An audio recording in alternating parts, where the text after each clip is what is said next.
Hello, dear students.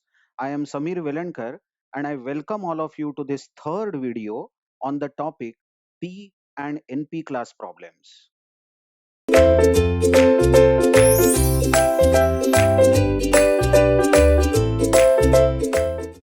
In the first video, we saw that NP class problems are those problems for which there exists absolutely no polynomial time algorithm. We have many polynomial time algorithms like bubble sort, linear search, binary search, and so on, which works in polynomial time as you are seeing n square, n log n are all polynomials. But we have some problems like 0 by 1 knapsack, sum of subset, which work in exponential time. So actually people have written algorithms for these problems, but the algorithms are so time consuming that they don't work in n square or n cube or n raised to 100. They don't work in polynomial time, but they work in exponential time. So these algorithms are going to take a lot of time if executed on modern computer. So there exists no polynomial time algorithm for NP class problems. But the most important definition of NP class problem was if the problem can be verified. This was what we saw in the second video. If the problem can be verified, if the solution can be verified in polynomial time, if somebody gives us a solution and tells us check whether this is really the solution to the given problem, such verification can be done in polynomial time algorithm. If there exists such a polynomial time algorithm for verification, then that problem is called NP class problem. As an example, we saw in the second video that there is a problem called sum of subset. Let's see. If you have not seen that problem, I think so. We discussed traveling salesman problem in the previous video. Let's say we have got sum of subset problem. And in sum of subset, we are given some list of values. Maybe we are given four values. Let's say 10, 20, 30, and 40. And we are given a quantity S, which is, let's say 40 or say 30. Now we are asked which out of these values 10, 20, 30, 40, if added, will give us the sum equal to 30. Now actually, if you see that there are four values in this, and you can take any of these values only once and add them to check whether you get the sum as 30. Now as you see, there are two solutions to the problem. You can add 10 and 20. So this is one subset. And second is you can take only 30. This is the second subset. Both these subsets, when added, are going to give us the value 30. Now, this problem actually we saw in backtracking algorithms, and we saw that this problem can be solved, but it takes order of 2 raised to n. The algorithm exists. We in fact saw the algorithm for this, and the algorithm was backtracking algorithm, but it might take, in the worst case, it might take order of 2 raised to n. By the way, but suppose the problem is changed. Just check this. If the problem is changed and somebody tells you that if 10 and 20 is given, if 10 and 20, these two values are given, do they form a sum of 30? So that means you are just asked to verify whether 10 comma 20 can be a solution, and it is just a matter of adding these values given in sequential order and then finding whether the sum is equal to 30. So verification of the solution can be done in polynomial time, because in worst case you might be given n such numbers, isn't it? N such numbers, and you may be asked if these n numbers are added sequentially, do they form the required sum? And to add n numbers, to add such n numbers, you need time complexity of order of n, which is clearly a polynomial time algorithm. So although solution cannot be found, optimal solution cannot be found in polynomial time, it can be found in exponential time, watch, but verification can be done in polynomial time algorithm. Such a problem, sum of subset, is NP class problem. This is what we saw in our second video. Now coming to our third video topic, You note that from the observations or definitions that we saw till now, we get a diagram. It can be shown, the diagram can be shown as a Venn diagram where there is P class problems and NP class problems. Now, why I have shown P class problems inside the class of NP? Because P class problems, as you know, can be solved and verified, obviously, and verified. If it can be solved, it can be obviously verified in polynomial time, isn't it? But NP class problems cannot be solved in polynomial time, but they can be only verified in polynomial time. So obviously, NP class problems is a superset of polynomial class problems. We say P is a subset of NP. Now, actually, there is a equal to operator also put here. That means P can be equal to NP. But this is an open question. Trust me, I will come back to this question. Is P equal to NP? This is $1 million question. And if you are able to prove that P is equal to NP or able to prove that P is not equal to NP, trust me, you will be treated above everything and you will be the best researcher, because nobody has successfully proved that whether P is equal to NP or really is P not equal to NP. So right now, as of now, we assume that P is not equal to NP and P is a smaller set. Here in P class problems, we have merge sort, selection sort, bubble sort, linear search, binary search, prime number problem, Fibonacci number problem, and so many, all the problems which we have seen in the lower semesters. In the NP class problem here, we have the problems which do not get solved in polynomial time, but they can be verified in polynomial time. Now, one day or the other, some NP problem over here may be solved in polynomial time. Please try to understand. I mean, today we don't know how to solve traveling salesman problem in polynomial time. But who knows? After a few days, months, years, centuries, some researcher might find out an algorithm for traveling salesman problem which can be solved in polynomial time. So the TSP, traveling salesman problem, which is in NP set, will come into polynomial set, isn't it? So you will see that this polynomial set, day by day, hope so, day by day will increase, because more and more NP problems will come into polynomial. And maybe a day will be reached when NP problem, all the NP problems will get converted into polynomial time problems successfully. In that case, we will have world of only polynomial problem. That will be great. That will be best thing that can happen for human or for mankind, where all the problems will be polynomial. So we don't have to then worry about there are some problems which are not yet solvable, isn't it? And there won't be any problem which takes exponential time. But as of now, P is a subset of NP. That's what researchers say or they have agreed. But actually, there is a debate on this. Very interesting debate. You just check this debate. We say that no, we can't write polynomial time problem for NP, isn't it? But we can only verify them. Okay, agreed.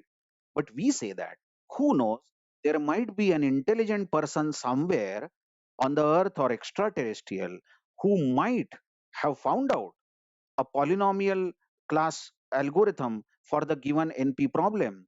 Or who knows, there might exist polynomial, but we are not able to find out, isn't it? We can't just say that because we are not able to solve these NP problems, there doesn't exist a solution. There might be existing a solution, but maybe we are not able to solve them in polynomial time. So researchers say that or debate on the fact that there is nothing called NP. Many researchers say everything is polynomial time algorithm, but we are not able to find out the proper solution. Great, isn't it? So that's the debate which is open. Is P equal to NP? If you say P is not equal to NP, then you should agree that no one can find out the solution for those NP problems. But who knows, there might exist a solution and you are not able to find out. If you say P is equal to NP, let's say P is equal to NP, it means that you have found polynomial time algorithms for your NP problems. But have you found out that when you find out, only then P will be equal to NP? So that's very interesting debate on whether P is equal to NP. That's why on safer side, we don't say P is a subset of NP. You watch this. Watch the sign here. It's not basically written as P is a subset of NP. It can be even equal to NP. So P can be less than or equal to NP. This equal to is not yet known whether it is equal or not. So that's the relation between NP and P. And your research may help in some later years to put some NP problem in P problem. I wish you all the best. If you are thinking of joining research work in this area or maybe in masters, you do some research work on converting an NP problem into a P problem. That will be great. So now in this video itself, I will turn to a very interesting concept called reducing one problem into other problem. Why this is important and what it is will be seen gradually in the coming videos. But suppose we have some problem, let us say a 0 by 1 knapsack, let's say 0 by 1 knapsack problem. Okay. And we are given some input instance, like we are given M, that is capacity. We are given N, that is number of objects. We are given weight and profit of those objects. So that instance of the knapsack has been given. And now, if we are able to convert this instance of 0 by 1 knapsack into some other problem, convert this or reduce, we say, converting means reducing. Both words are used interchangeably. If you are able to reduce this 0 by 1 knapsack problem into some other problem, let's say as sum of subset problem, where we will be given n values and we will be given some quantity like S, and we want to add the values given, subset of the values given to find out the sum. If we are able to do this conversion in polynomial time, that's very important. That is conversion of one problem into the instance of other problem. This conversion is done in polynomial time. Then we say 0 by 1 knapsack is reducible to sum of subset.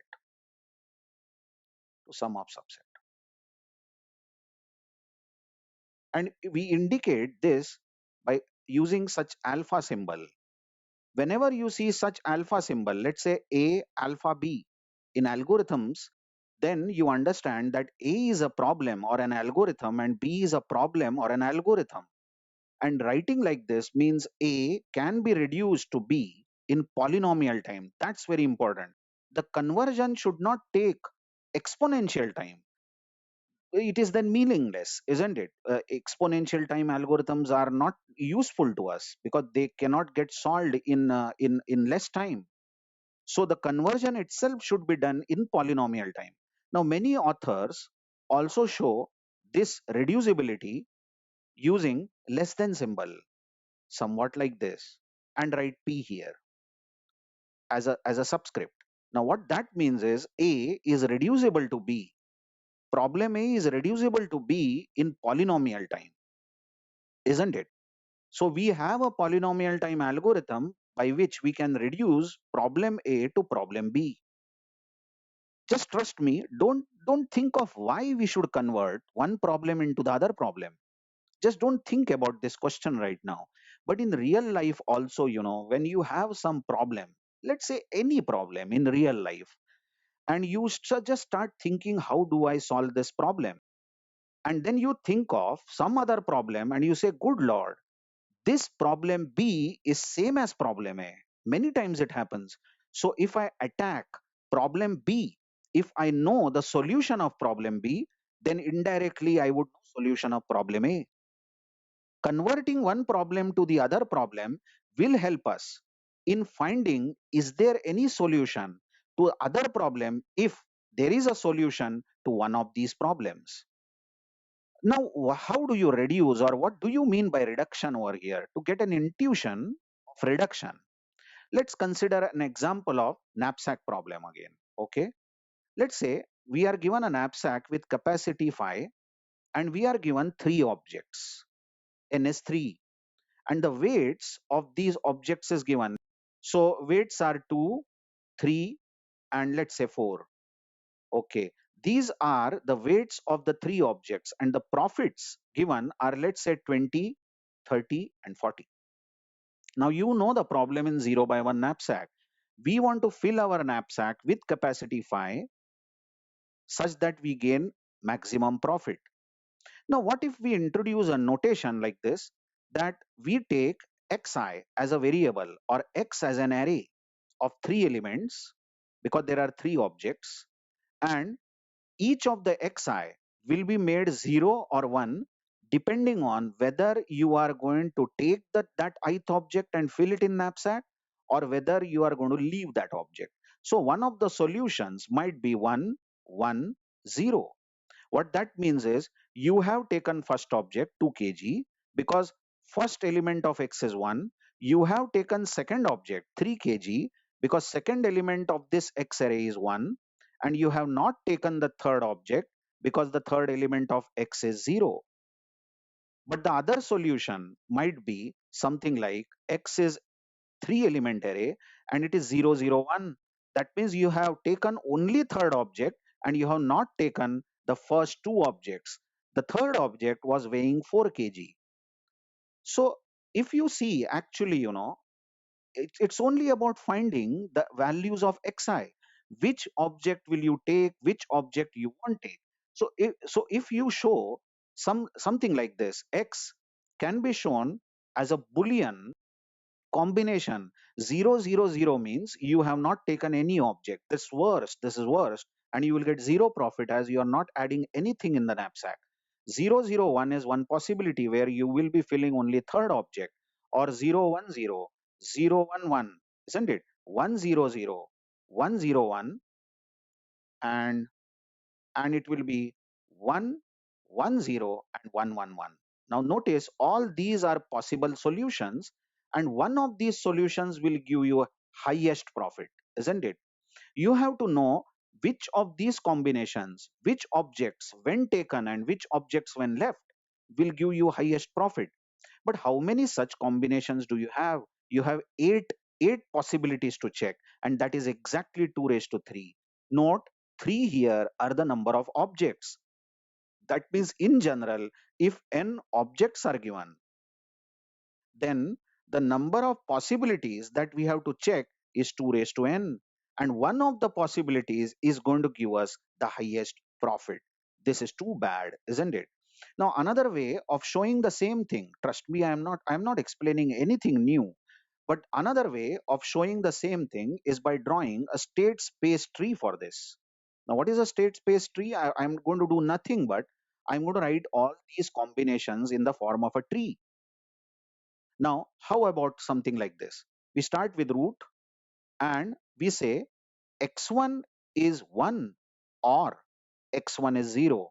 Now, what that means is at this level where I am drawing, at this level, we have taken first object because x1 is 1. And at this level, we have not taken x1 object. What about the next state? The next state will be x2 is 1 and x2 is 0. What about the next one? Here also x2 is 1 and x2 is 0. Now finally, we have x3 as 1 and x3 as 0. Again, x3 is 1, x3 is 0, x3 is 1, x3 is 0, x3 is 1, x3 is 0. Just observe that we have got 8. Check the level at the bottom. We have got 8 such combinations. Just watch. What is this combination on the extreme right, which I am now encircling? This is clearly 0, 0, 0, isn't it? Because x1 is 0, x2 is 0, x3 is 0. What about this, which I am encircling right now? This is nothing but 0, 0, 1, because x3 is 1, but x1 and x2 are 0. So all 8 possibilities will be checked, and one of these possibilities is going to give us the highest profit. Again, you watch, the same thing has been explained, the same combinations has been drawn in the form of state space search tree or state space tree. So this is the fact about knapsack problem. Now come to a very interesting fact. Now we have got sum of subset problem. Let's see this. You know what is sum of subset problem, isn't it? In a sum of subset problem, we are given set of n values. Let's say we are given 3 values. This is V array, and we are given 3 values, 10, 20, and 30. And we are given some quantity, let us say S or M itself. M is the quantity and M is 30. Now we want to know which values out of these, if added, will give us the sum as 30. Now, if you think of an X array again with 3 elements such that these elements of X can be 0 or 1, we will fill a 0 if we say that we are not considering the ith element, or rather we are not adding the ith value. So one of the solutions can be 1, 1, 0. What that means is we are going to take 10, the first value, we are going to take 20, the second value, but we are not going to take the third value, as the third element of X is 0. So how many such possibilities are there of picking or leaving the values? You will again see the same table: 0, 0, 1, 0, 1, 0, 0, 1, 1, 1, 0, 0. I hope I am not wasting time by drawing the same table. I hope you have understood that we will get 8 combinations again, and some of these combinations, like 110, isn't it? 110 is going to give us the solution, or 0, 0, 1. Observe, 0, 0, 1 also will give us the solution, because if you take only third value and leave out the first two values, you are going to get the sum as 30. But how many such combinations do you have to check? It is 2 raised to 3, which is 8. In general, given n values, if V array contains n values, we have to take 2 raised to n combinations, which is exponential, isn't it? What if we draw a state space search tree for this problem? You all will agree that state space search tree will be exactly as drawn above over there, isn't it? Just check, the state space search tree for sum of subset is going to be the same. You will say that I will either take the first value, I'll just change the color. You will just say that I will either take the first value and add it, or I will not take the first value. Then I will either take the second value or not take it. So you are again going to get 8 combination for our 3 value problem. What I want to prove, please try to understand, is that both these problems, 0 by 1 knapsack and sum of subset are equivalent, isn't it? What that means is if you solve one of these problems in polynomial time, maybe you are successful in research and you have found a p time problem for 0 by 1 knapsack, then surely you have found p time algorithm for sum of subset, because it has been proved enough that both these problems have same state space tree, or basically they work in the same fashion. So that's the trick about, if there are if there is a big set if there is a big set of problems which are exponential time, like 0 by 1 knapsack, sum of subset SOS, or TSP traveling salesman, or Hamiltonian circuit problem, then it is not necessary to find p time algorithm for all of them individually. It's not necessary that one scientist works on 0 by 1, other scientist works on sum of subset, and so on. All of them can work on one problem and try to solve that in p time. If one of these problems, any of these problems are solved, then the other problems will be ultimately solved. Very interesting, isn't it? Very, very interesting. So that list which I had shown in the first video, we have so many problems and more are there. I have written only a part of these problems are NP problems, but you don't have to find polynomial time algorithm for all of them. Maybe somebody comes up with the polynomial time algorithm for TSP. Then it is ultimately, surely, that all these problems are then solved, and more problems which are there in this set will get solved. Very interesting. That's what is reducibility. If you can express one problem in form of the other problem, and suppose you prove that problem A is reducible to problem B, and somebody finds out the solution for problem B in P time. P time algorithm is found. Now you know A is reducible to B and B can be solved in P time. Then A can be surely solved in P time. Just watch this. I hope you are understanding. If A is reducible to B, then you are saying both problems are equivalent, because input instance of one problem can be transferred into other problem. And this problem B, suppose we find a p-time algorithm for this problem, then surely we have found p-time algorithm for problem A. Coming back to this, suppose we have shown that A is reducible to B. Come again. A is reducible to B. And there exists a p-time algorithm for problem B.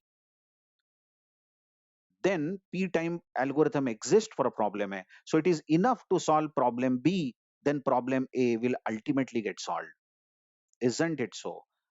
More on these rules of reducibility we will see in the next video, but this video was all about what do you mean by reducing one problem into the other problem, and I hope you have found it thoroughly interesting. Thank you very much.